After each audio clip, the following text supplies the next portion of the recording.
அப்படிப்பட்ட 100% பொறுப்பு டைரக்டருக்கு உண்டு.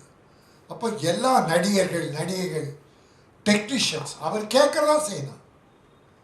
அவங்களுக்குன்னு ஒரு கிடையாது, யோசனை சார் டிஸ்கஸ் பண்ணலாம், தப்பு கிடையாது. டைரக்டர் அப்போ கூட ஃபைனல் டைரக்டர் நடிகர் இல்லை இது போதுமா, ரஜித் சார் கேட்பார் இப்போ பண்ணின போதுமா சார், இல்லை சார் இன்னும் கொஞ்சம் பார்த்து, ஓகே. உச்சம் தொட்ட ரஜினிகாந்த், சிவாஜி சார், உலகத்தில் சிவாஜிக்கு ஈக்குவல் நடிகர் இல்லை, அவரு டைரக்டர் கேட்பார் என்ன போதுமா வேறு பண்ணுவான் அப்படின்னு கேட்பாங்க. அதனால தான் அவங்கெல்லாம் மகானா, சினிமா உலகின் மகானா இருக்காங்க. ஏன்னா ஒன்றுமே இல்லை, பிக் பாஸில் 100 நாள் சமாளிக்க முடியாத ஒரு அறகுறைகள்.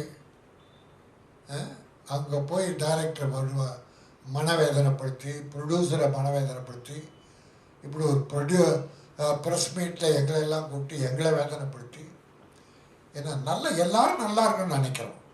இப்போ அந்த தம்பி ஏதோ சொன்ன கோபத்தில் சில சொன்னேன், பட் அந்த தம்பியும் வளரணும், புத்தி மாறணும், நல்ல புத்தி, எல்லாரும் நல்லா இருக்கணும், நம்ம நம்பி படம் எடுக்கிறாங்க, அவங்க இந்த ப்ரொடியூசர் நல்லா இருக்கணும், டைரக்டர் நல்லா இருக்கணும்னா நீ நல்லா இருப்ப.